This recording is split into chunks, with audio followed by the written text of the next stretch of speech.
Hey there, soccer freaks. This is ATL On Fire, the podcast where we talk all things Atlanta United Football Club. So sit back, buckle up, enjoy. All right, everybody, welcome back to another ATL On Fire episode. I am joined by Dave Katz, who just is fresh off soccer practice, right? That's correct. And if you guys are not subscribed to ATL On Fire, it's easy. Just find us on YouTube, ATL On Fire. Google us, ATL On Fire. You'll get the latest scoop on all things Atlanta United. What's our slogan, Dave? We talk about it all. We do talk about it all. And, we've got 2 games to recap. We've got new signings, new coaches. It's going to be a fun one. New coach? What? I know. But before we get into all of that, what are we drinking here? We are drinking the Petite Petite. It's a Petite Syrah from Lodi, California. It's delicious. Oh, Lodi. Is that the Lodi from? Isn't there a song, Lodi? Mm-hmm. Does that have anything to do with the region? Or I think so. Oh, okay. Never put that together that was a wine region. I think it is. Oh, I'd die young there too. I've never been there, so I don't claim, firsthand knowledge. But so the summer transfer window has not disappointed with drama, both at Atlanta United, but maybe let's actually talk about maybe some of the biggest news in the last 20 years of football, right? The greatest player on the planet. It's my opinion. It's the right opinion.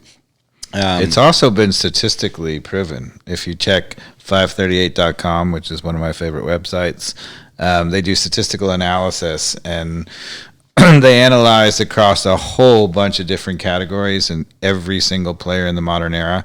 And Messi is off the charts compared to everybody, including Ronaldo, on all of those statistics. Well, look, there was actually a silly moment. I think I was actually arguing with you maybe at the Tin Roof about the real Ronaldo from Brazil, the original Ronaldo being better, and then you were talking about Messi, and I was not watching a lot of soccer at that point in time. I had young kids, and hard to find the time to really enjoy Messi, and didn't have access to La Liga and all of that. Right. And then I went and watched a YouTube video of Messi, and I came back to the bar the next week and I said, "You're right. It's not even." The guy has highlights that, a lot of highlights where they edit out where like he didn't make the goal after doing something silly. Mm-hmm. He did that over and over and over again, like making people look silly, and finishes it or makes it a ridiculous assist. I mean, it's so funny. They're like, in the analysis, you think, okay, right, he's clearly number one in goals scored per game, total goals scored, consistency, whatever. But, and he's left-footed, right? So you think, okay, he scores a lot of goals with his left foot, but he's number one in goals in left foot. He's number one in goals in right foot. He's even like in the top in the goals with his head. Yeah. Like just things that you would never imagine, right? He just can do it all. Yeah, I think that first goal he had in England against the England team was against your team, Man U, and he had that kind of little lean back header. And in the Champions League, he torched Man U. Like, they assigned the entire team to stop him, and he still scored 2 goals, and it was just ridiculous in the Champions League final. There's never been a player like that. There's never been a player who could do it. There's been players perhaps that have done it for a season, maybe 2, but the guy's been doing it that way for 15 years? Yeah, and I agree. Like Maradona, like when he was in a shorter window of kind of, but I would just say similar type of magic that Messi's consistently done for almost 20 years of just making people look silly. So anyway, everybody knows Messi's amazing. When he debuted, he was 16 years old, and in the press conference they were asking him, because he was such a hyped prodigy and whatever, and they said, "Were you intimidated?" And he said, "No, not at all." He's like, "I've been playing for Barcelona for years." And they said, No, we mean like, with the first team, this is your debut." And he said, "Oh, I've been debuting for the first team for years on FIFA because I substitute myself for Ronaldinho in the game. That's fabulous. So even at 15 years old, he was playing with himself on the FIFA game, you know. Well, La Liga is certainly in trouble, but I think taking their medicine, I guess. They didn't bend or break for Barcelona, and their ability to wiggle with the financial troubles that they're in, and thought that, I guess Barcelona thought they were going to be able to get away with that as pressure against La Liga, and, played we've got a contract and agreement in place from both parties. But La Liga was like, They tried to clearly force it through, and nope. Yeah, and I think La Liga just realized they've got to take their medicine, and well, those clubs, Real Madrid, Barcelona have been, particularly Barcelona, have been living above their means for quite a while, and just not just. The more famous things are the Galacticos at Madrid, and then a lot of the famous signings, even the wasted signings like 100 and something million on Coutinho, which everybody knew was a bad deal right from the beginning when they bought him from Liverpool. But it's not just that. Like Barcelona has an enormous squad and an enormous, youth academy, and they spend tons of money on tons of players, which, is good. It brings through players, but they didn't bring in that money, so they were living above their means for a while. It's crazy though. No, I mean, just how ridiculous the compounding mistakes are, even into this year with the signings they made with Memphis Depay and Sergio Aguero, right? Like, there's still there's no lessons learned. It's incredible. Well, they signed those players to make Messi happy, which is so ironic and so crazy because, of course, now Messi's gone. And, Sergio Aguero turned right around and almost demanded a trade. He doesn't want to be there anymore. He only came there to play with Messi. And now he's injured for 8 or 10 weeks. Yeah. So. Oh God, what a disaster that is. But anyway, let's get to the big punchline. Is he landed in Paris Tuesday morning? And I posted the airline tracker on our Twitter so people could follow that. But then I was watching the live YouTube, just the insanity of. Could you imagine if Messi was landing in your city? How awesome that would be. Well, he's coming to MLS, clearly. And actually, the thing that... You think so? Yeah, and because here's the thing, right? So Barcelona was about to sign him to a 5-year deal. Right.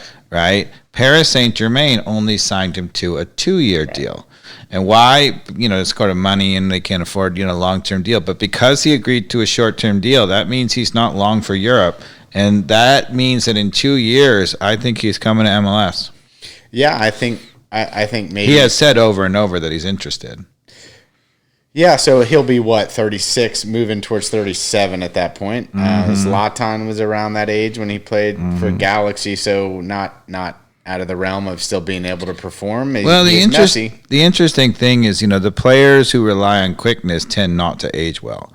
And Messi's always been a player who relied on quickness, right? So you got to figure, those are the guys who start to get injured and they lose a step, they lose their game, they don't really transform. A guy like Zlatan never relied on quickness, and so he's fine. He's just been strong and he's got great skills. The thing that you don't know is that Messi has defied the odds on everything. For a guy who dribbles and gets fouled that much, how does he not get hurt? I don't know. So, So if Messi, a miracle. He's a miracle guy. If Messi, Neymar, and Mbappe stay healthy, though, they got Ramos. Well, first of all, Neymar is never going to stay healthy. He's never been healthy. Messi, you got to figure it's going to start to catch up to him. You got to figure he's going to injure, but he's never been injured, really. Yeah. So. And, as much as I cannot stand Neymar for his antics, God, he's good. Even in the Copa America, even at the end there, I wish he would play like he did at the very last 5 minutes of the game against Argentina. He actually got stuck in and went forward. People are trying to tackle him. If he could just play like that all the time, that's how Messi plays. That's why he's the best player in the world. And Neymar has, all the goods, but he just brings too much drama to it. Yep. And, I don't know what there is else to say except, it's a little silly that the Farmers League has one team, right? That is Paris Saint-Germain, and I like how you refer to it as the Farmers League. Well, even they made a joke about that on their Twitter about the farmers, like the Farmers League has like some of the goat has another goat or something like that, and they showed all like the jerseys of pretty much every. Well, once upon a time, the French league was just dominated by Olympique Marseille, but then they had the cheating scandal, and they were, I think, bribing referees is my recollection, and they got penalized, and it all went to heck. And then Paris Saint-Germain has only recently been the big club. You would think Paris would be the big club because it's the big city, but it's never been. It's not that old of a league, though, is it? Did it start in the 70s? That I don't know. I mean, Ligue 1, I think, is not. I think it's one of the younger European leagues, if I'm not mistaken. I really only started following in the 80s, when I was 5 years old. So, I will say that, my favorite team, AC Milan, signed Jean-Pierre Papin from France. He was the best player, and he was, I believe, played at Olympique Marseille. So it was a big club. AC Milan was your favorite team when you were a kid? Because you're a Man U guy, right? Yeah, my history in soccer is, of course, in 1980, soccer was not on TV in the U.S. Yeah. But in the New York City area, you could get a European game of the week that was on the Italian language channel. You could, if you held the antenna just right, you could get when you could watch in Italian. And of course, at those days, the only two teams on the European game of the week were Manchester United and AC Milan, right? So those were my teams. It's the only teams I knew the players from. That's fair. That's fair. So people are like, "You're such a homer. You followed the best teams," but I'm like, that's the only teams I literally even saw. Right. That's why, like, in the 80s, I was I kind of like Joe Montana and the 49ers because you couldn't watch a Falcons game. It was, like, blacked out. And the 49ers were always on. So I was like, yeah, this Joe Montana guy's pretty good. Yeah, so I can talk about those early 90s AC Milan teams with Baresi and Donadoni and Goulet and Van Basten and Rijkaard. And, they had great teams. And Maldini. And then, the Manchester United teams, even going back to Kanchelskis and Cantona and McAllister and Bruce in the back. And, so those are my teams. So what do we got here next, right? We've got... well, I think the obvious transition... No, we're not going there yet. Not the obvious transition because... I did a Twitter poll. Okay. I did a Twitter poll that had... I'm going to let you lead. It had about 128 responses, which is pretty good for an ATL on Fire poll. What's your favorite type of goal, Dave? In terms of like just like a free-flowing, long-range shot? Do you like a magical set piece? Do you like somebody dribbling into the box and creating and finishing it there? I like, obviously, it's so clear if you follow the podcast, you follow me. I like free-flowing team goals, where the ball moves clearly. And we've been scoring them recently. So I like Atlanta United goals of recent, those are the goals I like. But free-flowing, but what do you like? So you like a free-flowing, they cross it, somebody heads it? Do you like a free-flowing, like... a little ticky-tack in the box and they finish it? Do you like a volley header? I don't necessarily care how it goes in, a tap in or whatever. I just like when players are streaming forward and the ball is moving quickly and it seems inevitable that the ball is going to go in the goal. It's going to land on one of their feet and the defenders are just scrambling and have no chance. Those are the goals I love. Well, on the Twitter account, somebody definitely in the write-in, I think, had the right idea. They said, what about an own goal? It's so Spursy, right? I thought that was pretty good. Yeah. There was a real hacker in, I guess, the Colorado game the other day. But, yeah, I think people are fans of the long-range shot here on the Twitter poll at 46%. Okay. Dribbling, finishing in the box, set pieces, the least favorite, that kind of free-flowing cross and header in third place. So yeah. Now, as I lead us towards the obvious thing, Dave, which is we might have a new coach. We do have a new coach. I thought you were going to go to the player from France, since we were talking about the farm league. Do you want to do that first? So yeah, I'll let you lead.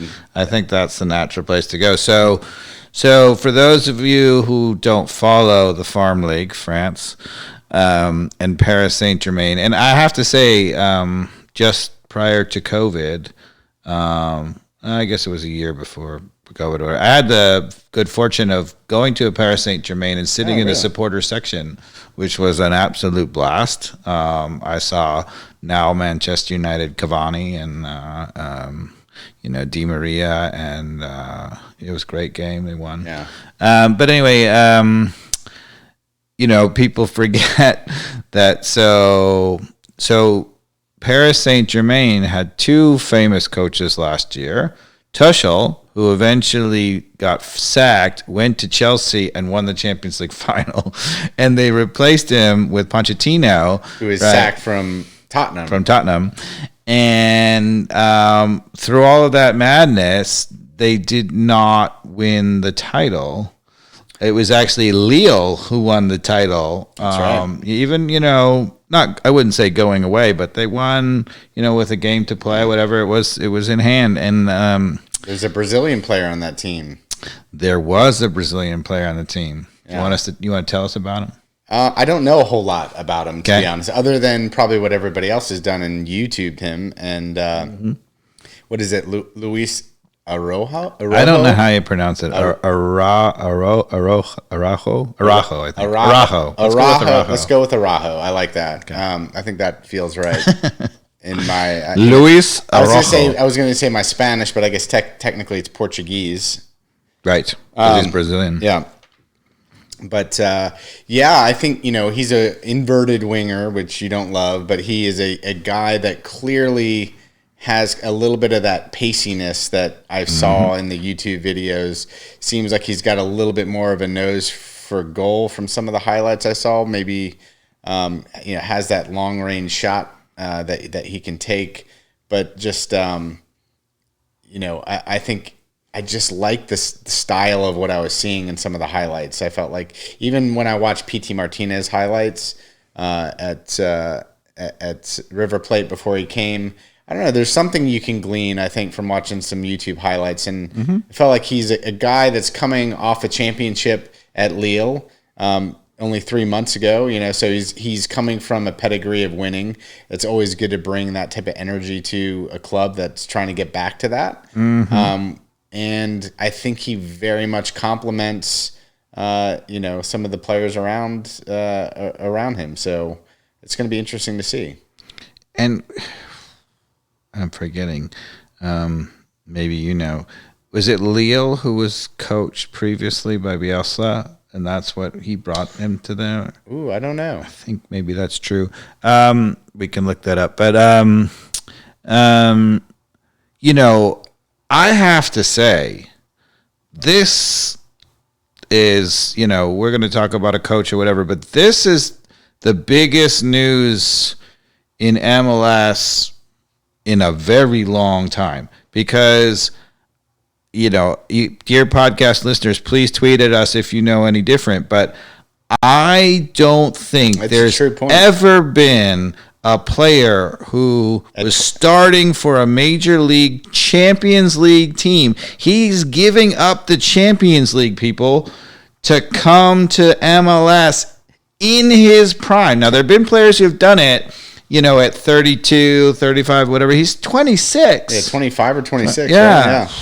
Yeah. I that kind of dawned on me a little late too. I was like, wow, has there ever been, a player that's come from one of these European leagues at 25 years old? And I don't think that's happened. Joseph came, at around that age, and he was playing in Serie A, but he wasn't playing by any means in the Champions League. Torino was nowhere close to the Champions League when he left Serie A, right? So there have been some decent players to come from Europe who were, obviously even Carlos Vela was still sort of in his prime when he came to LA, and he came from La Liga and played for a very good team, but he wasn't a Champions League player. So, because everybody wants to get to a Champions League team, so hats off to Bocanegra and Eels. How in the world they convinced a player to leave the Champions League to come to MLS? Because there was a lot of uncertainty that week, man. It was silly season to the nth degree as far as the Boca out tweets that were happening, because evidently we had gone and actually wired money to a Brazilian club, Grêmio, right, to grab this guy Ferreira or something like that. Am I getting that name right? Yeah. And at the end of it, supposedly the player changed his mind. He's or like, something. no, I don't want to come. No, it was something. Yeah, it was something weird. Because the other one was Thiago, this young kid. Thiago, is it Almeida? Almeida. So that's supposedly still happening. On, right? Couldn't get his visa in shape to impact our team. And he's year. Argentinian. He's an Argentinian. It sounds like they still are in agreement to what the terms would be come 2022. There's a lot of time between now and then, so you never know. Yeah. But it sounds to me like the only way that's going to happen is if you see Barco go or somebody else. And he's 19. Right. Or so something like that. By then, like, Barco is going to be 22. So that's crazy, right? Yeah. And people are saying that he's like the top prospect in all of South America, and that he actually was objecting because he really, really wanted to go straight to Europe. He didn't want to go through MLS. Yeah. But that maybe he reluctantly agreed because, we're going to give him a lot of money in a couple of years profile bet. So if Bocanegra had to do with this new Lille player, the Luiz Araujo. Araujo, thank you. And if in fact we can lock down Thiago Almada when the new year comes around, I think people might be changing their tune, because here's the thing, like, we're midway through the season, and that'll get us, we'll get into the recap, but this guy could be the level of positivity and energy that can right the ship. Thank you for the pour. Beautiful. Now, what do you think, right? So he played as an inverted winger at Lille. I think he came on as a sub a lot, I think, from what I understand, though. I don't know if the statistics were sort of, he wasn't an automatic starter, but he started over half of the matches, and he played almost every single match. So he was a starter 50%, 60% of the time, and he was off the bench the other 40% of the time. So that's a major player for that club. Yeah. He started, I think, over half the matches. Right, and a winning team. A Champions League team.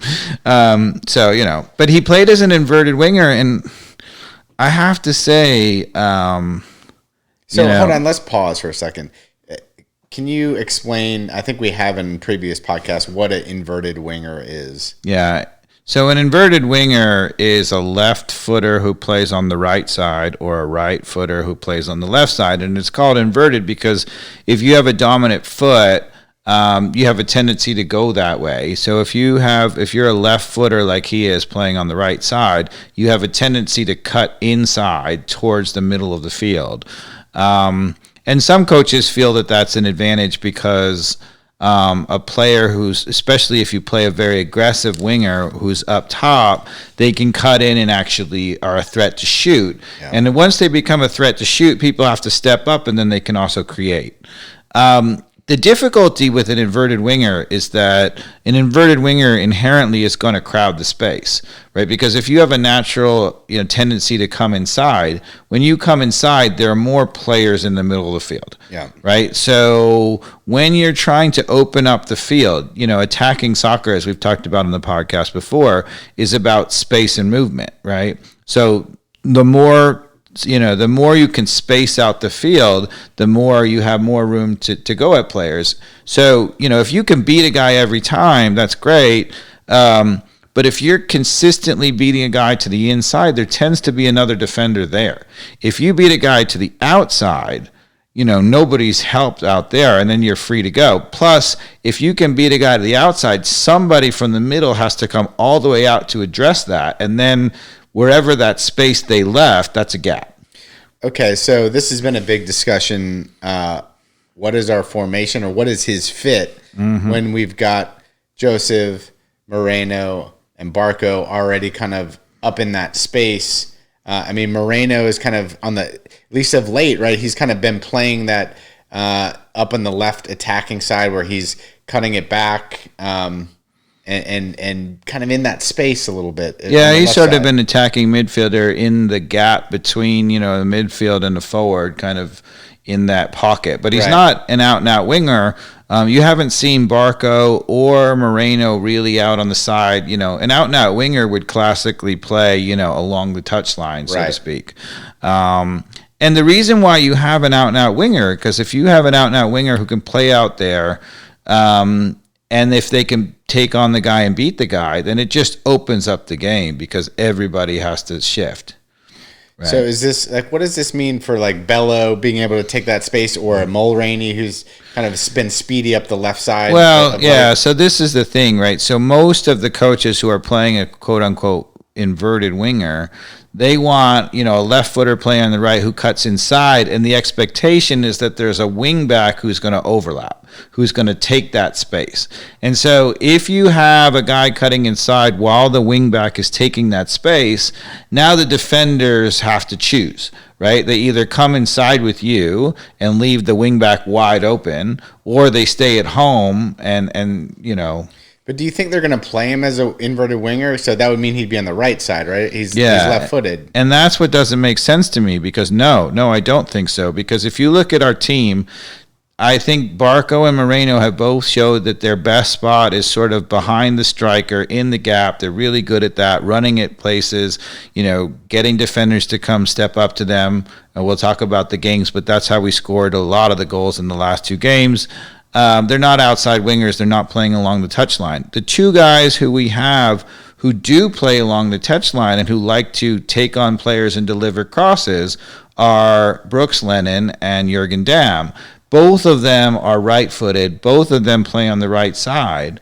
And they really open up the game when they do that. Yeah. If they're opening up the game, if you have guys like Barco and Moreno in the middle who can really run with the ball, and they both can, right? Then you want someone to really, really open it up outside, because now the defenders are like, do I go outside? Do I stay inside? If you can't come and double team Moreno and Barco running through the middle, you're in big trouble. So it seems like one of the two, Damm or Lennon, would be the right winger, and the natural thing is to have a left winger. If you have really good wingers on both sides and you have Moreno and Barco, forget about it. Yeah. The defenders have no option. Yeah. So I think that he's being signed not as an inverted winger, even though he's traditionally played as an inverted winger, but an out-and-out winger on the left side. Because if he can open up the space on the left side, now you have Moreno, Barco, and Joseph Martinez operating where they can't come in and double team him, because you have to respect the outside and forget it. I would agree. I think that's where the primary role is going to be, but I think it will also create some flexibility if we want to switch it up and put him on the right side if Jürgen Damm's injured, or if Lennon. I mean, now obviously the other thing that gets it is in the back, right? So the last two games under Valentino, you've seen basically 5 at the back. Now they always call it 3 at the back, but it's really 5 at the back, right? So you've seen 3 center backs, right? So Walks, Robinson, and Franco have all played together, and we'll talk about that. But and then they have 2 wing backs who go forward, right? So Bello on the left side and Hernandez on the right side. Obviously, if you play with 5 in the back, then you can only play with 4 in the middle. But as we'll talk about, I don't think a quality team needs to play with 5 in the back. You can play with 4 in the back. So you pick your best 2, and obviously Robinson is a no-brainer, and probably Franco didn't come here to sit. and then you have Bello and Hernandez, and that's good enough defensively, particularly because you've already have a defensive midfielder who's committed to protecting them in Sosa, right? You let those 5 guys primarily defend. You have the rest of them in front, so now you have Moreno, Barco, Araujo, either Lennon or Dam, and Martinez, and forget about it. Yeah. Team picks itself. It gets a little scary. I guess in the overall formation, I'm a little concerned of whoever is in front of Sosa in the center mid. I know we got the Sadiq guy, Amar Sadiq. Sadiq. I know we've got Ibarra and Lopez but Ibarra and Lopez seem like they're a little more offensively minded as well. And so I think with these 4 powerhouses in the front, I'm a little worried that we've got some people who are willing to track back and be just workhorses. Are you who's going to do that? I don't know. I mean, the thing that you bought. I mean, the thing that's magic about certainly Ezequiel Barco, maybe Moreno, is they have shown a willingness to track back. They're not kind of guys who are going to cover and mark, but they will track back. So what you want is when you have that kind of an aggressive front, 2 attacking midfielders, you have to have a guy who's willing to sit and who can really read the game, right? So when the ball turns over, so if Barco or Moreno is running with the ball, they try to slip a pass or they get dispossessed, right? That first pass that's coming can lead to a dangerous situation where somebody's running at our back 4, right? But so you have to have a guy who's sitting and who can really read the game. But as far as I can tell, we've got the classiest guy almost in all of MLS in Sosa who can do that. So if he's really committed to doing that, then he can, that first pass, if he's on that, to slow it down or get there, now what you need is a Barco or Moreno willing to come and track back like Almiron used to do. And now you're basically double teaming or just making yourself a nuisance, right? Yeah. And both of those guys are willing to do that. Yeah. Barco definitely works hard getting back. Moreno, I don't think quite as hard, but is willing to do it when it matters. Right. So if you were to, create a lineup or a formation with everybody being healthy that we have, I guess, Hyndman, outside of Hyndman, right? Right. Who's out long term. Who's out long term. What would you go with on Sunday, assuming Luis is available? I think the team picks itself. It's Guzan in goal. From left to right in the back, you've got Bello. You have Robinson, Franco, and Hernandez. A straight back 4. You don't need 5 with those quality. You have Sosa sitting in front of them as defensive midfielder. You have 2 attacking players in the middle, Barco and Moreno, interchanging. They can go anywhere they want. You have 2 wingers keeping people honest, right? That's Araujo on the left and either Lennon or Dam. I think you could go either, depending. Yeah. And Martinez up top. That sounds pretty scary. That's a scary lineup because it's not just quality, but it's balanced. Yeah. Right. We've talked a lot about it. If you don't have balance, so why do you need balance, right? The reason why you need balance is its simplicity, right? So what needs to happen in soccer? You want to create as much movement and as much spacing. But as soon as you lose the ball, players have to know their roles to make it difficult for the other team. If you don't make it difficult for the other team, which is what happened with De Boer, we sometimes had, when he occasionally had everybody going forward, we created a lot of things, but the moment we lost the ball, they just ran right up the field against us. And I would argue in the last 2 matches with Valentino, I think that he's been very tactically naive. We've been giving up. It's been very up and down, and we have the talent to win those games, but it shouldn't be. Yeah. We should get that attacking, play without giving up the counter, being so vulnerable. And so the way you need that is it has to be simple and balanced. So if it's simple and balanced, you can have players like Moreno and Barco bopping in and out and showing up in different places, and yet the other players keep it balanced because you kind of know that Araujo is going to be out wide. You kind of know Dam's going to be out wide, and you kind of know that Sosa's sitting in the middle, and it keeps it formed, Right. So, are you optimistic right now? I'm tremendously optimistic. Are you? I did another Twitter poll here. Let me go to that on. I would be salivating to coach this team. Yeah. So because I think the talent, compared to MLS, is extraordinary. Well, let's get to that. So after the win against Columbus, our 3-2 win, I did a little poll here, right? I said, what is your temperature, fans, with Barco, with a brace? Got our first win in a very long time. Moreno seems to be very consistent. He's kind of figuring out how to play in the MLS. He's played really well. Even if he's dragging his leg and getting the penalties, he's getting the penalties. The King didn't take shit in the previous game against Montreal, and we've got a new signing, right? And so overall, I think, almost half the people still feel like, yeah, they felt a little spark, but they're still kind of on the fence, right? So I have to say I would have voted for It's About to Get Hot. Yeah, so the choices where you felt a spark, you feel some warmth, it's about to get hot, there's your choice, or I'm all in, ATL on fire.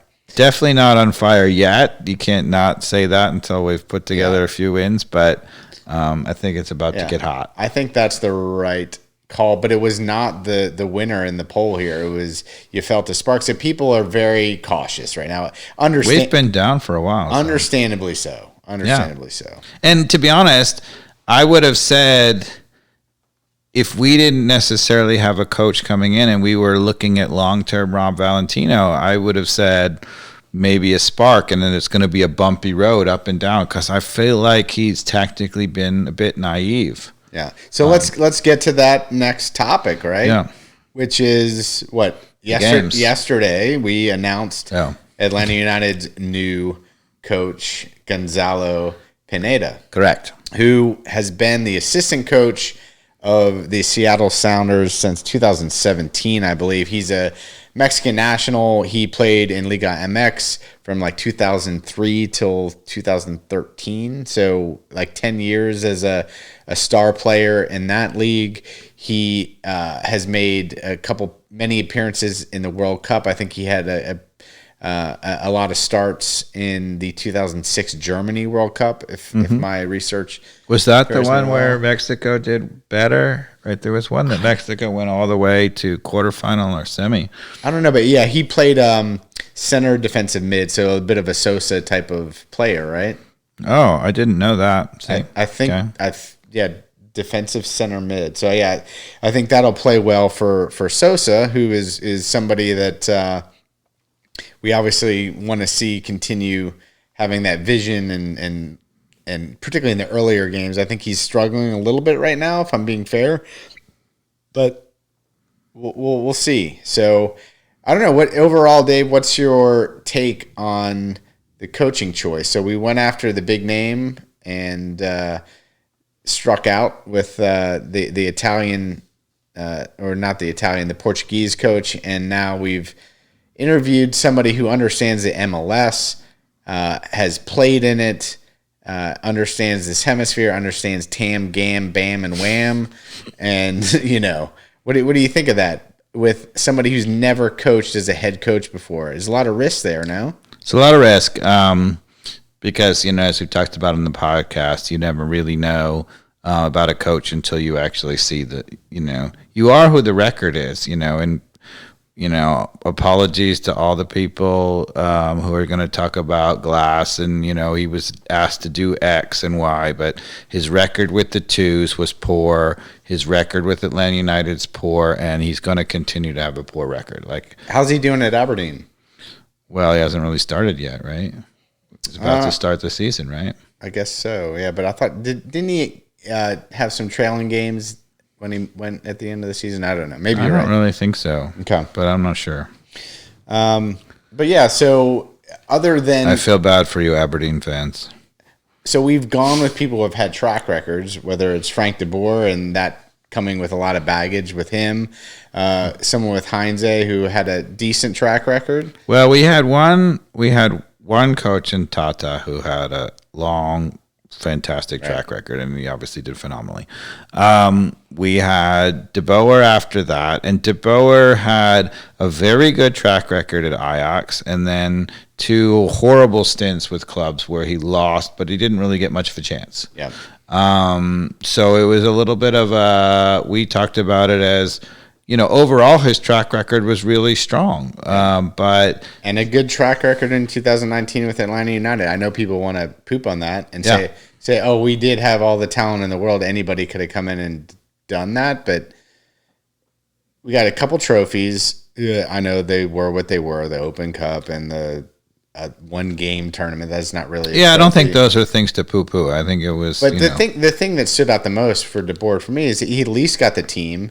And people say, all the naysayers out there would say, despite all the odds, like he was bringing the team down. We should have made the MLS Cup in 2019. We were a hair, a phenomenal fluke goal from away in the semifinals from hosting another MLS Cup. And then if he wins, he would have been a hero. So we've talked about that. Anyway, so on to, the Pineda. Yeah. And having a track record. So, he doesn't have a track record, but 2 things. Obviously, Seattle has been phenomenal.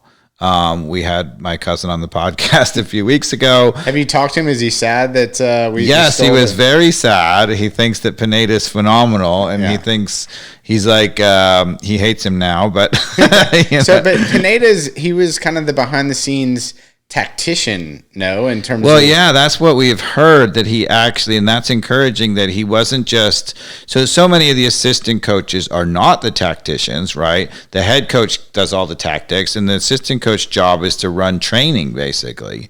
And, running training is not the same as coming up with a game plan and getting the team ready. And I think at the professional level, it's more important to be a tactician, right? You also have to have a rapport with the players. I mean, Rob Valentino has shown that just by having a rapport with the players play better because they're, happier. But he apparently has a phenomenal rapport with the players. That's true. They love him in Seattle. But he apparently was in charge of a lot of the tactics. He spent a lot of time in the film room with players and doing things. So that's encouraging, although he's still not the head tactician. And Seattle, obviously they won the MLS Cup, but they appeared in 2 MLS finals. So they've been in 3 out of the last 4 MLS finals. Yeah. So and I would say they've done that with a very good team, but not like a superstar team that anybody could have coached. I feel like they have done an excellent coaching job in Seattle. I would agree. I mean, just consistency of them always being in the mix is basically their MA. Yeah, they've had good players, but they've to be in the final 3 out of the 4 times, I don't think you would have naturally said that team. For example, you would have definitely said LAFC had the better players. Yeah. And yet they beat LAFC, right? So they beat Tigres the other day in the in whatever the summer league thing is, right? That's and the other thing that I think is really curious, as going back to our previous conversation, Seattle does not play with inverted wingers. They play with classic wingers, so they have a left footer on the left side and a right footer on the right side. And so, who knows how much thought went into that. But if they already knew who they wanted as the coach, the signing of Luiz Araujo, I'm going to guess all of the Atlanta media gets this wrong, and he's being brought here to be an out-and-out classic left winger. Yeah. I don't think there's enough time in the window that we have, like in Bocanegra, and they kind of talked about it. It's like you have to sign talent. The way that the windows work in the MLS, with us trying to align a coach, I think we would all agree you would want a coach in place who agrees with the signing. But the reality of it was kind of hard to do with a window and those things happening in parallel. I have to say, all in all, we talked about, with all the problems we've had, it might be time to get an MLS coach. They did. I think they got the hottest young MLS coach. He's Mexican, but he's been in America for a long time. He speaks fluent English and Spanish, which helps. Obviously with our huge South American contingent, the ability to speak Spanish and not have to translate is huge.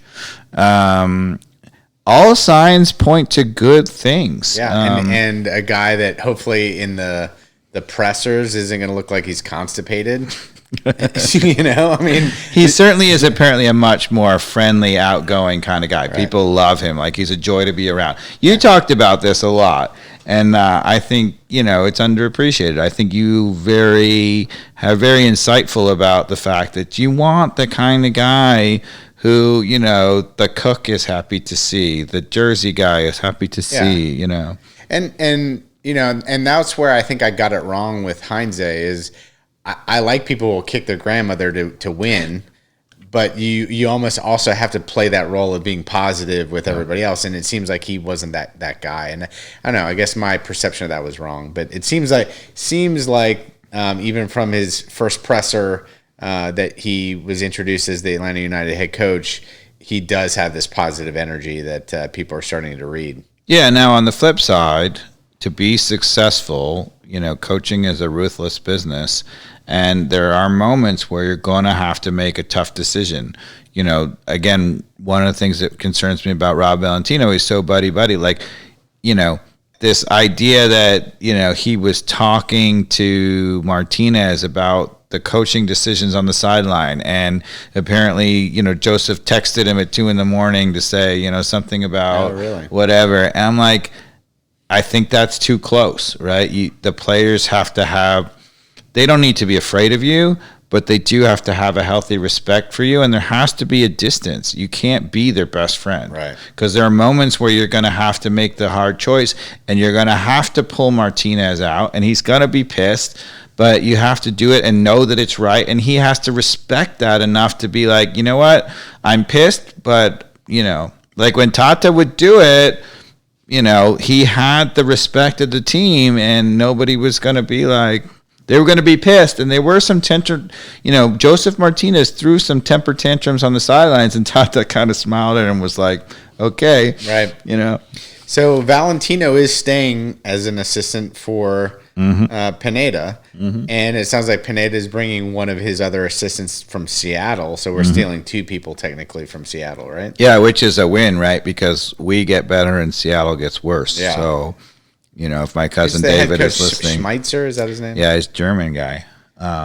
He seems like he's all class. He's real class. He's and that's the thing is, he's a tactician, right? The guy's clearly a tactician, and so you worry. Is the tactics from him? Is the tactics from Pineda? Is the tactics from both of them? And they both agree. Yeah. Nobody knows. Ted Lasso knows, right? Ted Lasso. God, I want to see that show. If you're on the podcast, if you're a listener and you want to, direct message us and give me your Apple ID so I can watch Ted Lasso. I can help you out with that. Oh, okay. Yeah, you're the friend of the show. Yeah, but I did hear that the second season might have jumped the shark. I was hearing that on the radio. Really? I've only watched the first episode of season 2, and it was great, but it sounds like it's kind of like struggling now with the writing, so I'm curious to catch up. I really want to see it. I haven't seen it. Season 1, fabulous. Yeah, I've heard nothing but great things about it.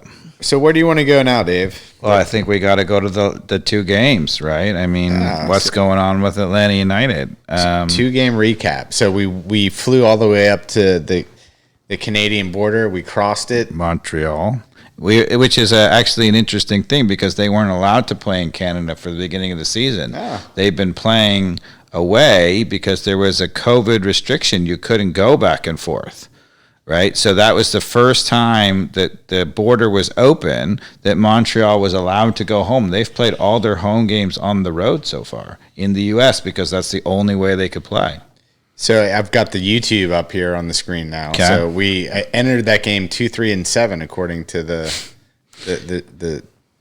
stats here. Yeah. Well, that's Brad Guzan. So that doesn't include Alec Can. The can. The can man. So I watched this game casually. I don't have notes like you have, so I'm going to rely on you, Dave, to bring us through some of the highlights of this game.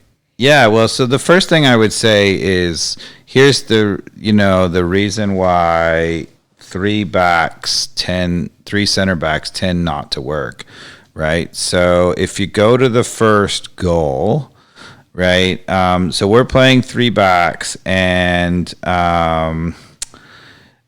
so Franco is very aggressive coming out to challenge, right? And that's because he's expecting Campbell to have his back. But Campbell was covering to the left because Hernandez was so far up the field, and we're going to get to that in a minute.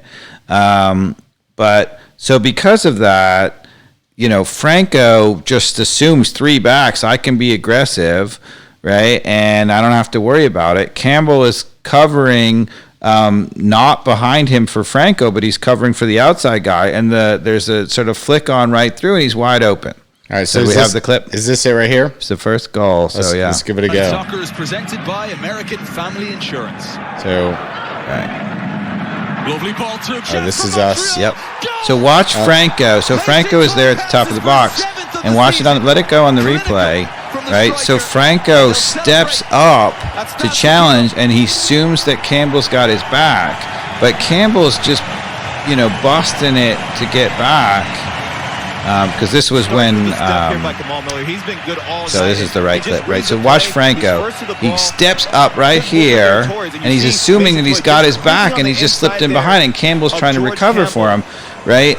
And this is before Robinson was out because of the Gold Cup, right? And so this is the problem when you play three backs, is that Franco feels very happy to come up and address him because he assumes he's got three center backs, right? And whenever you don't have responsibility, right, then he's just going to assume and he's going to go, right? So normally, if a center back were to come up and address the player like that, he would first take a look and make sure that there's not an open guy behind him, right? And the reason why Campbell is not covering from him right there in that clip, let's leave it right there, right? Franco is going to step up when Sadek gets beat, right? And he's going to step up, and there's a Montreal player forward, and Campbell is recovering and trying to get back. He's assuming that Campbell's covering that guy, right? But Campbell can't be covering that guy because there's a guy out wide. Right. And the reason why the guy out wide is open is because Hernandez, the right back, when you play three in the back, you play wingers that go forward. Hernandez has gone bombing up the field, and he can't get back. So now let it go. So, yeah, I feel like Franco's not doing as good as he could, but let's see. But he never looks over there. All right, so he's also covering that guy, the ball. Well, there's Walks is on that guy, and Walks is not tight enough on that guy. Okay. But Franco just sits there, and he's assuming the other guy is covered. So watch this ball. He's caught in between here, right? And then so Walks comes up, and he's got that or whatever. So Franco should be with number 13, right? He never looks at 13, and I don't believe it's because Franco is not as clueless because I've seen him play, right? And you see how Campbell is struggling to get in, right? Yeah. And he turns around. Watch Franco's reaction after the goal. Creeping on the inside right? there. You see him. Watch it here. Watch his reaction after the goal. He's really pissed because he's like, you were supposed to have that guy. It's not like this is the clip. He's calm. He's composed. Maybe. He's like, you're supposed to have that guy, and he's really pissed. And that's the problem with three center backs, is because when you have three center backs, there's so many players. Right. And there's another clip, we probably won't look at it, but there's another clip in the Columbus game where there's a counterattack, right? And they're counterattacking with two, maybe four, if you include the two guys getting into the thing. We have six players back, including all three center backs, the two guys wide and Sosa, right? And with six guys back, the guy's still running free, which is nuts because we had three guys who could have covered him, but nobody's responsible for it. And so, I'm going to call it socialist defending, right? When everybody is equal and everybody is supposed to be doing whatever and nobody's really responsible for it, everybody's like, well, I'm here, you're here, whatever, nobody's taking responsibility. Yeah. And this is the problem. And so, many, many times in that I think the 3 backs is unnecessary because all it does, you would think it would make you better defensively, and I think it tends to make you worse defensively. Now, there are certain groups of 3 that can do that, and they can defend on an island, and the 3 of them are, working together, fair enough. Obviously, the second goal that we give up right after that is, this is for you, Alan Levy. It's shambolic on the far post. Nobody ever addresses the corner. I mean, look at the guy wide open, right? And, part of this, and I have to say, this is, again, Rob Valentino overthinking it, right? So leave it here. Right? I mean, let's just stare at this picture for a second. Yeah. What in the world is going on? Well, what's going on is that in this system, it seems like in general, he has gone overboard. So Tata plays with this guy at the front post, which is where Joseph is, and that's great. I love the free guy at the front post. But it seems like Rob Valentino has sort of gone with 2 guys that are free, right? And you can see that because they have, in the middle of the penalty area, they have 4. We have 5, right? And so one player has been asked, there's 2 players been asked to be free, and you'll see it if we look at the corner kick that we gave up to Columbus when we give it. There are 2 guys who asked to be free. Well, when there's 2 guys that are asked to be free, everybody's got to come back and assign it. It throws off the matchups. And so in this case, nobody ever looks, and number 4 is wide open. This is the definition of shambolic. Let's see this. Oh, my goodness gracious. But I'm pretty sure that George Bello is at fault on this one, if I'm not mistaken. Well, obviously, Guzan and Bello should have been screaming. Let's see what happens here. George Bello, I think, in this one, is barking at a bunch of people before the corner kick actually happens, and it was his assignment, and he was late to it. Let's see if there's another view here. So watch George Bello. He's talking to Walks. Yeah, and he steps He's up. Got his head down. He's clapping, and then where's my guy? Where's my guy? Yeah. No.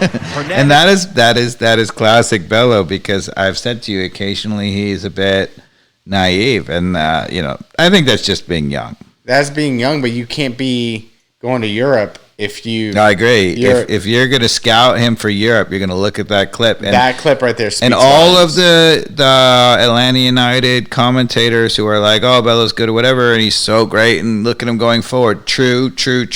But that's what the European scouts are going to look at. That 3 seconds is everything. I agree. Of losing focus. And he's trying to get the team jacked up, but he has actually lost focus himself. Right. Now, the other thing I would say is, we'll talk about. So now we're down 2-0 in this game, though, right? Yes. And we'll talk in a second about us coming back. But why in the world do Bello and Henderson are just flying forward with abandon? And we'll talk about it a little bit in the first clip of the Columbus game when we scored the goal.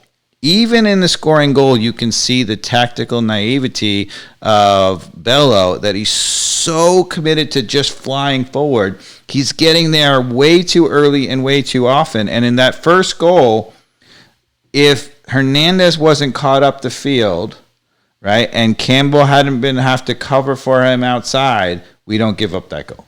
Which goal is this? The first goal that we just looked at. Right, because Franco didn't read it, but Campbell is coming in or whatever. If Hernandez was guarding him, Franco would have been in to begin with, and it wouldn't have happened. I'll believe you. Campbell would have been in to begin with, and it wouldn't have happened. So obviously we give up 2 goals, and then one of the things that's a joy to watch, and is a credit to Rob Valentino, right?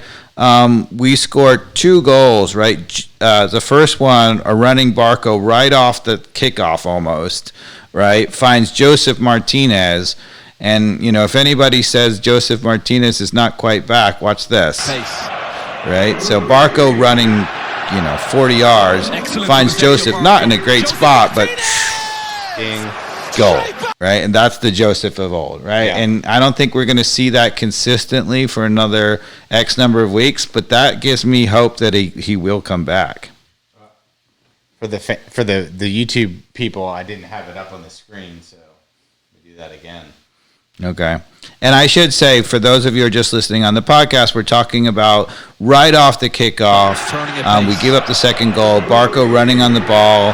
He plays a square ball to Martinez at the top of the 18, who literally has to stop dead in his tracks and still finds the bottom corner. How's he finding that near post lately? That seems like it's his well, that's the magic. That's why Martinez is a special player, because that's not easy to do. And then so again, Barco is bringing the ball up the field, and we'll get to the next match. But even in the Montreal game here, you see moments of him. Yeah, and the goal in this Montreal game, the second goal that we score, is another example. It's now Moreno running at space. Moreno finds Joseph Martinez just before this, and Martinez gets taken down for a penalty kick, right? This is it? Yeah, this is here. So Moreno running in space, he finds him wide open, and but Moreno takes that ball. If you go back on that clip, he takes that ball a good 30, 40 yards. He shrugs off a defender. Anybody who thinks that Moreno is not class, watch this. Yeah, play it from there. Right? Moreno just shrugs off the defender. He runs, he draws the defender, and flees Martinez in the penalty area, who gets taken down from behind. And, of course, Moreno converts the penalty. So Atlanta United at its best is Barco and Moreno running at the back four. And this is what you can't give up. One of the things that I find about Atlanta United is, yes, we're doing offensively much better. Yes, we're running at their back four, but then we give up the ball and they run at our back four. Don't even start me with our defense is which we thought from the beginning of the season was like our strong suit. Yeah. What's happening? Now, obviously in this game, Miles Robinson doesn't play, right? Because he's coming off the Gold Cup, but then he does play in the second game. And the other thing I want to do, and here's are you ready for it, Mikey Dobbs? Yeah. Here's my rant. This is my rant. Bring it. And I apologize for any Atlanta United fans who thinks I'm not sufficiently pro Atlanta United, but the refereeing, okay? So you just saw it. We just showed the clip, right? Moreno finds Joseph Martinez. He's in on goal. The guy clips him from behind. It's not a hard foul, but it's clearly a foul. It's the double jeopardy that we have always talked about hating. Yes. Double jeopardy. Like, as soon as I saw that, I was like, yeah, great. Obviously a penalty kick. Right. But why the double jeopardy? So I'm going to just jump in on this rant go here. for it. Rant. Because this is actually my rant. So we don't even, I don't even think we need to show the clips of what happens next with the So explain to the podcast listeners what the last man back rule is for. Well, I would say it's to,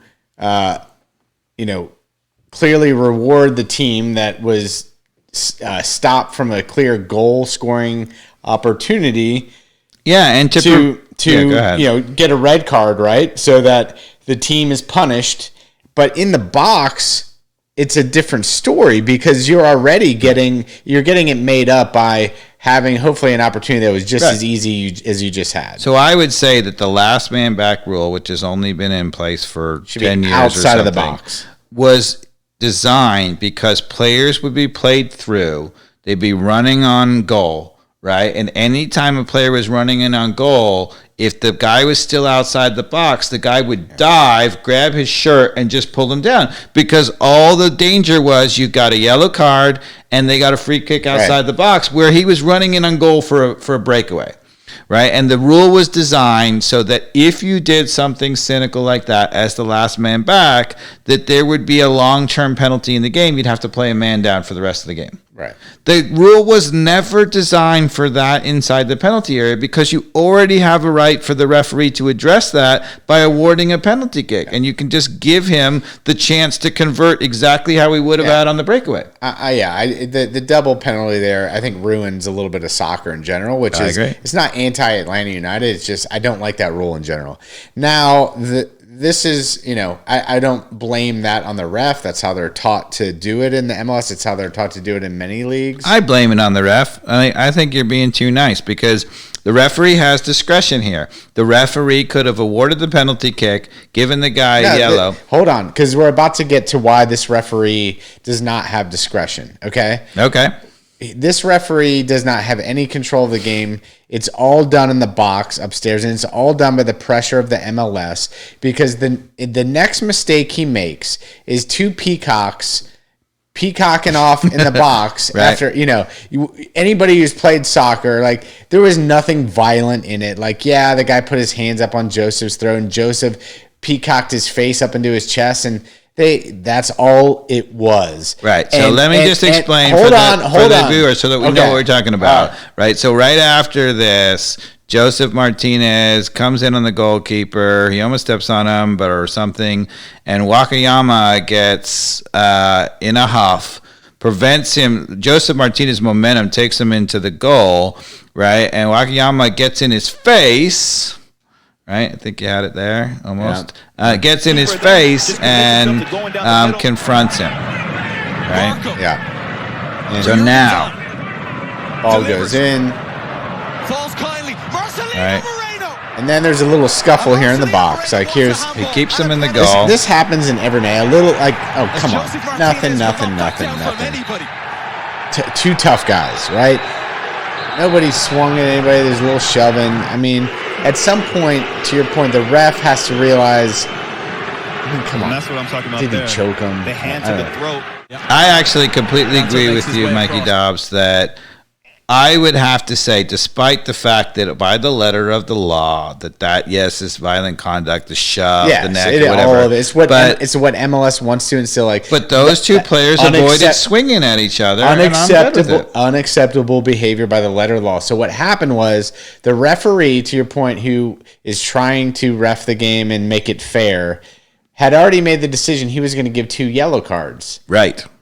Because I know this because he waved off the 2 yellow cards when he comes after VAR here and gives a red. The only reason he gave a red is because the lawyers consulting the people in the VAR box said we cannot deal with the visual of this guy pretending like he's going to choke somebody and a guy who's pretending like he's going to headbutt somebody. And at the end of the day, it loses the spirit of what the ref's job is. And a little bit of the fact that, like, I mean, come on, this is a competitive game. These guys are heated. Joseph and that guy would probably have a good laugh after the game, and I think maybe they did when they walked off together. Yeah, and I think people were expecting a fight, but I think honestly they knew, like, hey, I think it was. We were peacocking, and that's the way it goes. And it's like, why do they have to ruin the game? They have a term for this in England, Mikey Dobbs. Have you heard of handbags at 12 paces? I have not. What does this mean? So the idea is handbags at 12 paces. Yeah, so you know how you have the classic duel with pistols at 12 paces, but if there are two fine English ladies who are in the department store and they're fighting over a garment, right, that they step off and they whack each other with handbags. That's called handbags at 12 paces. And it's a little less dangerous than pistols at 12 paces. So that's the spirit of it. And I think that's what that was. That was handbags at 12 paces. So then, now, especially when you look at that, like, also, what did Joseph really do wrong? In terms of, did he walked up and put his face on a guy's chest? Right. So I didn't understand how that didn't get appealed and overturned for Joseph.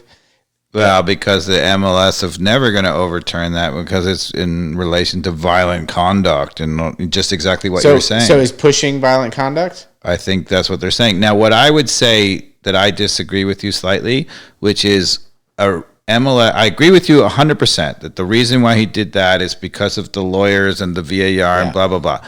But I think if MLS is going to step to the next level, one of the referees has got to say, nope, I saw it. It was handbags at 12 paces. I'm good. It was yellow cards. And own up to it and make MLS. I agree with you.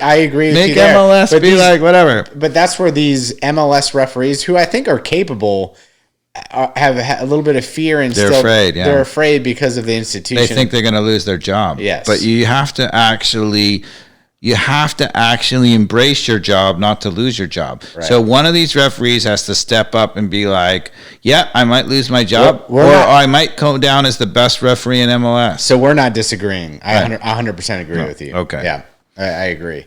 It takes somebody brave to be able to be brave. Fight the man. Right, fight the man. Like, that's handbags at 12 paces.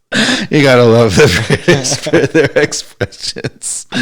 Handbags at 12 paces. So, those, dear podcast listener, if you're out there, you have a little bit of a, conflict at work or whatever, but it's not that big a deal. You say, it was just handbags at 12 paces. Yeah. Anything else to say about the Montreal game? We're on to Columbus. And it was an important 1 point at the end of the day. Yes, because Montreal's above the playoff line. We're out there.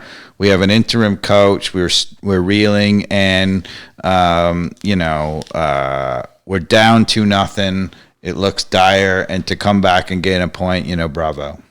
And we got a point with some really nice, the goals, going back to our Twitter poll. I love the free-flowing goals, and both of those came off of counterattacks. We got Barco and Moreno in space. They got to run at defenders, and good things happen. Yeah. So then we don't come back to Atlanta. We actually fly to Columbus. Directly to Columbus, Ohio. Right, for their new stadium, which is nice. It was in a new stadium. Yeah, Columbus built Columbus built the very first ever soccer-only stadium for MLS, very originally, but it was like kind of out in, wherever, middle of nowhere. And, eventually they had the thing they were going to move to Austin, and then they eventually didn't, right? And a new owner came in from Cleveland and bought the team, right? Yeah. And they stayed in Columbus, and they've built a new stadium in downtown Columbus, and it's lovely, apparently. So 20,000 capacity. We hit the ground running in this game.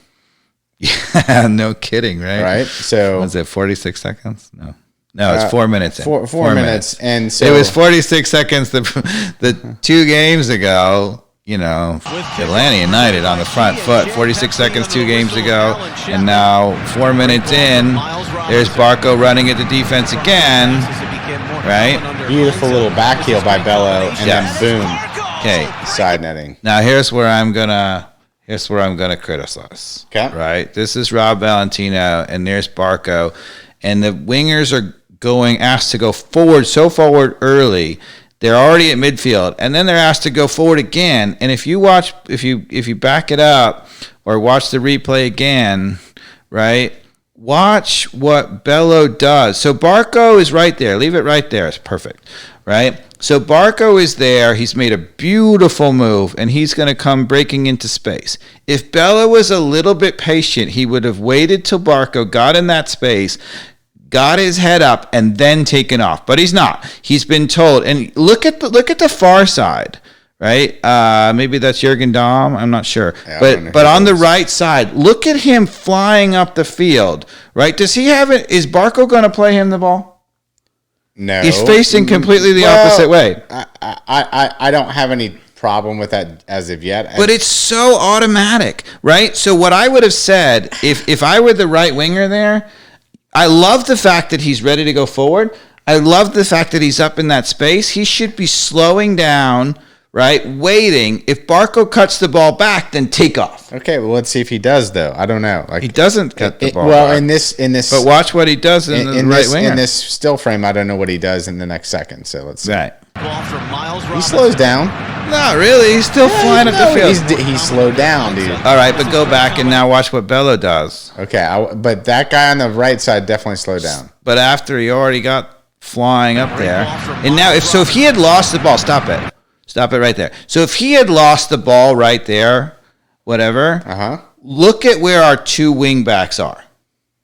Right. So our 2 wingbacks, Bello is the farthest player up. He's gone flying so far off, he's almost offside, right? He's 21 in this picture, right? So for those who are listening on the podcast, Bello on the left side, Barco makes a beautiful move, from right. He dribbles into the midfield, right? Beautiful. He's running its pace.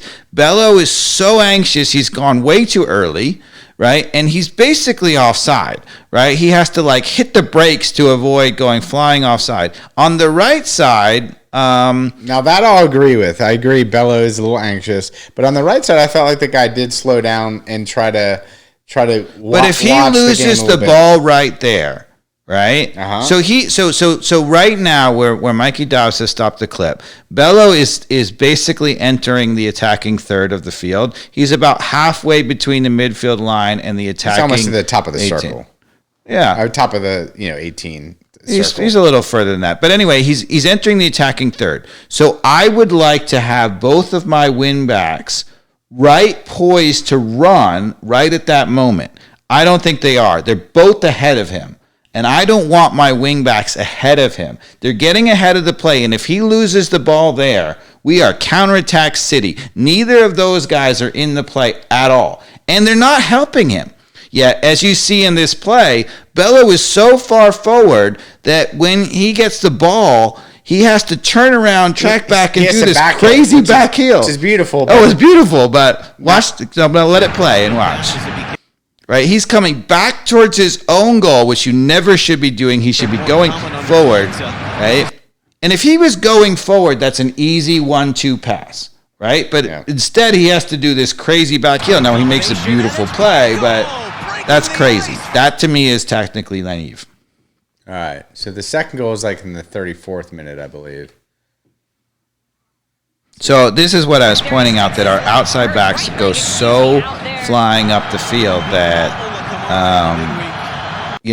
I don't mind our outside backs going flying up the field. I'd like them to get up a little bit and then have patience. And then when it's on, go, right? But they should not be ahead of the guy with the ball. Yeah.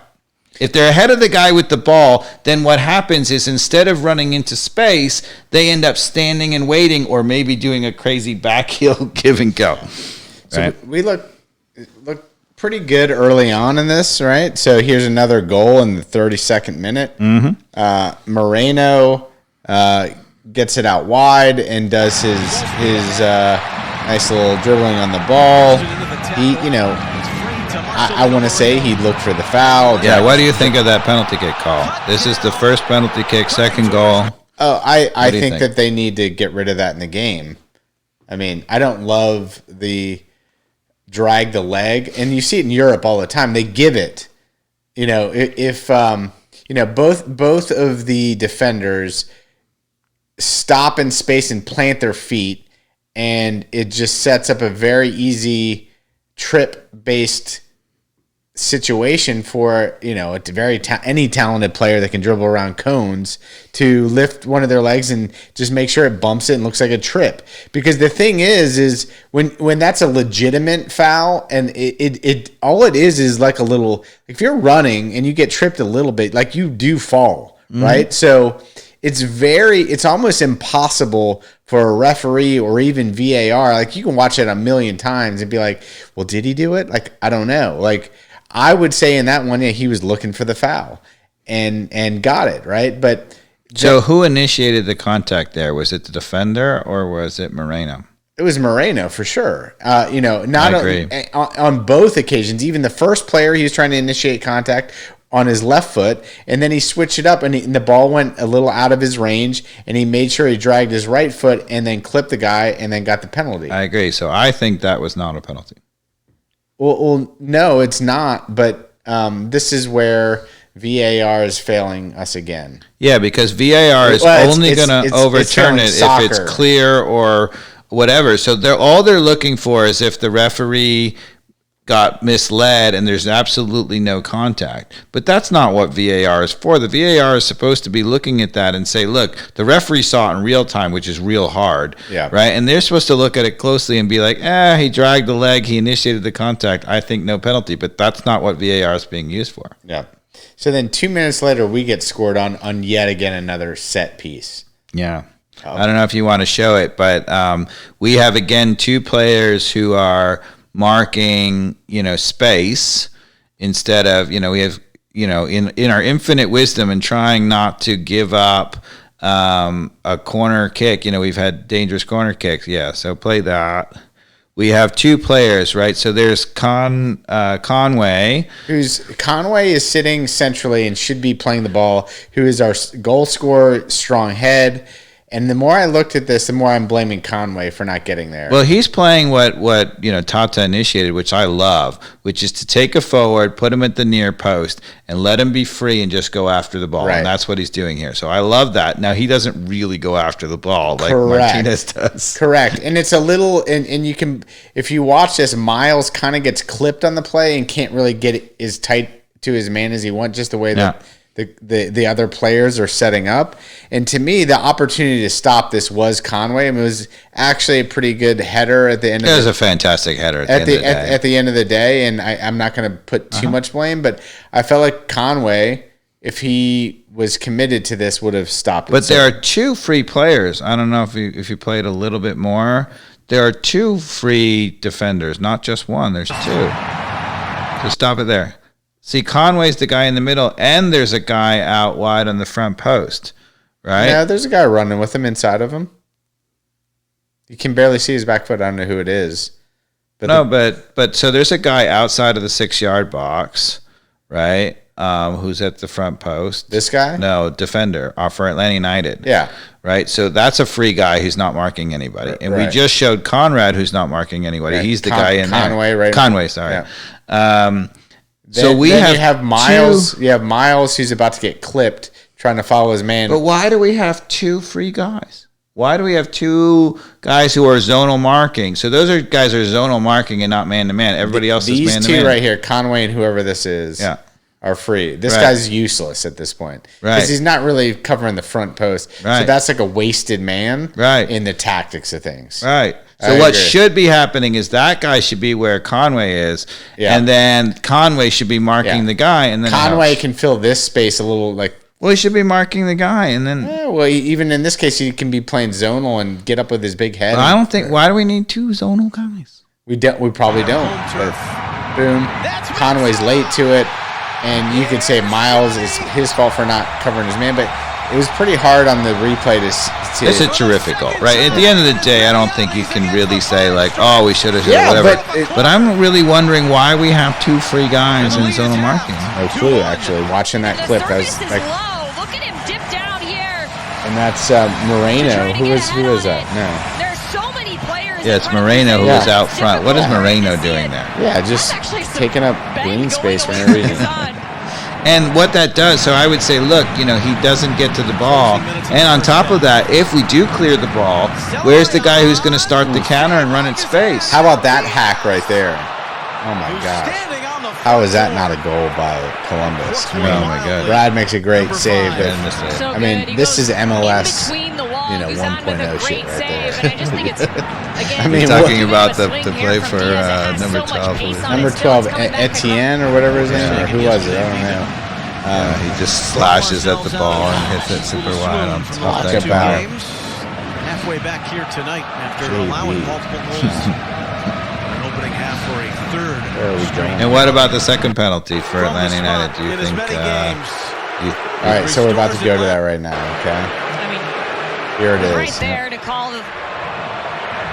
So that one, I think, unfortunately, is actually even in the slow mo. You think he's dragging his leg more? No, I don't. I don't. Right, but that's, I think, with the fine eye, you and I agree that he didn't. So I think we're on the same page here. I actually think he actually was trying to play through that, and his leg actually got clipped there, and it was a trip, and he was. We could make some extra money as VAR referees. It's a little bit more. That was a little bit more of a natural play, and it was stupid of the defender who kind of lunged, put himself in a cone position, which was kind of. I mean, he did what he had to do, but Moreno was attacking there, and. Yeah, I felt like he was actually trying to make a play on the ball there, and his left leg got clipped. And before I make my final comment, why don't you show the Columbus penalty kick in which Franco runs into... Oh, gosh, that's tragic. Let's get to that. So that's the other big part of this.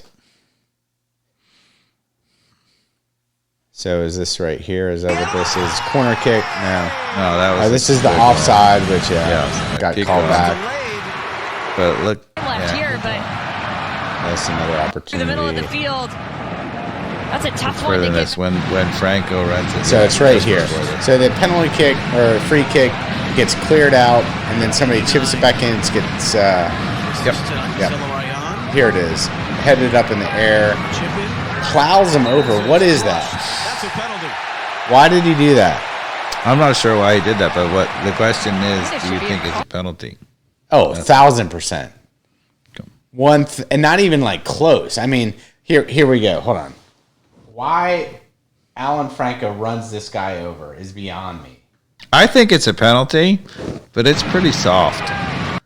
Why is it soft? There is a Columbus guy who is up and winning this, okay? Mm-hmm. He's 1 foot in the air. Mm-hmm. You've got Alan Franco 3 feet away from him right now, right? Okay? Mm-hmm. And he just barrels into him. Didn't get the ball. Mm-hmm. Just barrels into him. It's and in a attacker that has a ball coming straight north from it's coming straight down. So it's not a threatful play. And the reason why I think it's soft is because he heads the ball already. The ball's going nowhere. It's not a creative, whatever. It's sort of a little bit after the play. Yeah, but Alan Franco is truly reckless right there. It is reckless. I agree.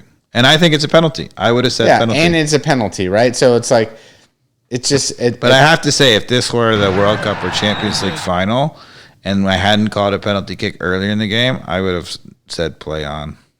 I don't know, man. I don't know. Like you can't. I would have ignored that. You can't just barrel into a player. Yeah, he's already headed the ball. No way. That's had no effect on the play. All day, every day, that's a penalty. It had no effect on the play. You never know what's going to happen. He already had. You never know. We already knew what happened. You never know what's going to happen with where that ball goes. If you created even the slightest disadvantage for that team by being a bulldozer and just running into slightest disadvantage. That's your penalty threshold. Slightest disadvantage. Slightest disadvantage when you just run somebody over. Yes. That you didn't have a. What if someone has a gas attack and the people are smelling is that a slightest disadvantage? Hold on, slightest disadvantage in a situation. Alan Franco had no right to play that ball. He was not. He was not playing the ball. He just ran the man over, and it was terrible. But to me, my threshold for penalty kicks is that somebody gained an unfair advantage about somebody who was going to have a great scoring goal opportunity. No. That's why I mean slight advantage, because you never know what's going to happen where the ball can bounce.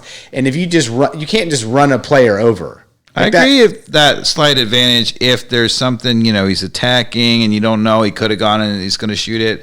But he already had it. We already knew what was going to happen. No, we didn't. That's my point. Nothing was different was going to happen whether he ran him over or not. You're out of your mind.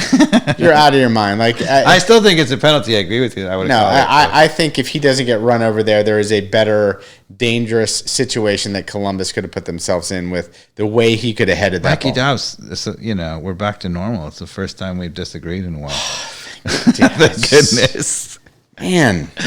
Whew, thank God, dear podcast listeners. The universe is right if you're listening, this is for you. I didn't understand what he was thinking running through that. And that gives me a little bit of pause for Alan Franco, even though I agree. I think he's our starter. It was reckless. I agree. All right, so we've pretty much summed up this game. We did. Well, we have to say that. So, you've seen a bunch of examples in the previous games of players from Atlanta United running. We've seen flowing moves.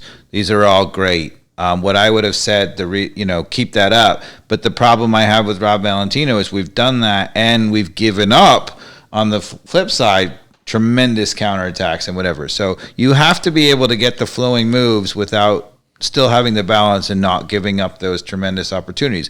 In this game, I think Rob Valentino basically, what I would say, I don't think this was his intention, but he basically said, we have a better team than you, even though this is the defending champions. Yeah. We're going to play free-flowing football. You play free-flowing football. We're going to score 3, you score 2, and we're done. That's not a way to live, right? If you're going to be a good team long-term, you have to play free-flowing football and shut people down. Yeah, and I mean, that's the thing that's you have to be hopeful, but it has to happen now. And so evidently Pineda is not going to coach for another 2 games. Am I right on that? So his first training session is next Thursday. We play Sunday at LAFC, and then we play the following Wednesday. So he's not going to coach the next 2 games. He takes over the training session immediately following. And so that was when you and I were texting. I was concerned, right? So you were saying, well, he's got all these games, but really he doesn't, because he's not going to be the coach the next 2 games. So we've played 18. Is that true? I think that's right. And we have 34. 34 is a MLS season, right? So... that's 16 to go. If he misses 2, he's going to come back. The new coach comes 14. In with 14 to go. 14, and he's still got to train them up to have whatever. So let's say whatever effect he's going to have isn't going to happen for at least probably 2 weeks. Yeah. So maybe you got by the time he's truly ready, 12 games. So but the problem is, and this is where I'm a little pessimistic, is if we don't win and the next 3 games. Without him really at the helm, we are at major risk of the looseness of the way we won this game. We could have easily lost this game, and I think the next couple games are going to be exactly like this. Plus, we're playing a very good LAFC team. I mean, it's at home. They're very good. They seem like they're. They haven't done well this year, but they've got a ton of talent. Yeah. So what I would say is Rob Valentino's job has got to be to hold where we are, right? We're basically, 6 points below the playoff line, roughly. So 2 games. If we're 2 games behind with 12 to go, if the new coach gets it right, and he won't have an effect till 12 games to go, I think we can make up 2 games. Now, we're 2 games behind, and there are 2 teams in between, which hurts us, right? It's not just how many games you are behind, but how many teams are in between, right? So we're in 10th right now. Yeah, and I think if we were to have another 9 points, we'd be above the line right now. So we 3 wins in a row. Just 2 wins would put us at the playoff line, because I think we're 6 points behind. So. It's still very doable, because I think this team, with the kind of talent they have, they're capable in the last 12 of winning 8. If they go even 8-4, right, they're in the playoffs for sure in the MLS. And this Luis guy, man, I'm telling you, I'm just kind of excited to see what he does. And is he going to play this weekend? I know there's some visa questions there. It's questionable, right? Bocanegra was saying that his visa is expected to come through either Saturday or Sunday, and it depends on what time it comes through. So they're going to keep him trained and ready. He apparently is fully fit, because he went through the full preseason with Lille. Yeah. And he's ready to go. So my guess, if his visa comes through, you'll see him in the starting lineup on Sunday. So those of you going to the game, which I hope to be me, coaching the DDY team, and we hope to be also in the finals at the same time. So I won't be at the game if I'm at the finals. But if you're going to the game, you might see the entire full starting lineup. And that's what's exciting to me. If this is, we kind of have 4 designated players, maybe 5. I've got we 6. We keep buying them down, right? But you got Franco as a designated player, Moreno, yeah. Yeah, so there's at least Barco. 5. Yeah. So Franco, Moreno, Barco, Martinez, of course, was the designated player. Sosa, and now Araujo. Yeah. So that's 6 players that were designated players. Right. Thank you, Tam and Gam. And you got to credit Bocanegra and Eels for playing all that, all that time when we had all the whatever. When they were buying a lot of terrible players, who have come and gone, they didn't spend money on them, right? And so because of that, they kept it the Tam and Gam, as you'll tell our listeners. They kept it low, and that has allowed them to do all this wonderful stuff. Yeah. So good for them. You got to give them credit when credit is due. So I feel like we've talked about it all, but have we talked about it all day? What else do we want to talk about? I think we've talked about it all. So, we talked about the new signings, even the one who may come in the winter. We talked about Messi PSG. We talked about the 2 games. We talked about the new coach. And I think it's exciting times, Atlanta United fans, because with this team and the new coach, we don't know. The new coach may not be good, but if the new coach is good, the team is there. Yeah.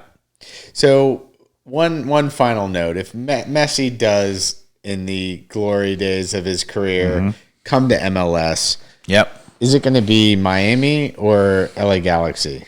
Miami. You think? Yep. So you think Beckham's got him? He apparently loves Miami. Beckham's got the European connections, and Miami right now is woeful. Yeah, they are. And so 2 years from now, they'll probably be woeful. I don't think that Phil Neville is going to do the trick.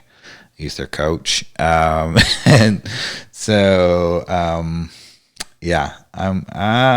you heard it here first. 2 years prior. 2 years from now, Messi signs for Miami. So are you going to the game on Sunday? Well, I hope to, but my team is playing in a tournament. I hope not to, because my team is playing in a tournament, and we hope to get to the final, but we're playing in a very difficult division, and so we're going to have to play real well to get to the final. Well, good luck. And if you can't make the game on Sunday, I hope that you can make the game on Wednesday, which is against Cincinnati. Is that right? Cincinnati. And featuring Jaap Stam, former Man United player, as coach. Okay.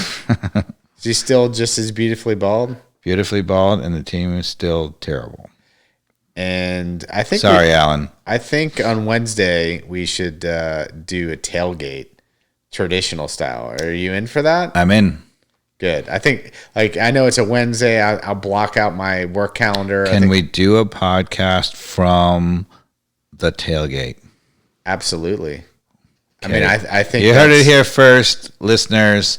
Mikey Dobbs, who is the technical expertise on the podcast, says it can be done. And if he says it can be done, it can be done. I think all we need is a car battery. We just need some power, and we're good. All right. But everybody, thanks for listening. Thanks for listening. YouTube, subscribe, all of the major podcasters. It's easy, people. Exciting times. ATL on fire. It's fun. And let's go Atlanta United. Thanks, See you everybody. next time. Cheers.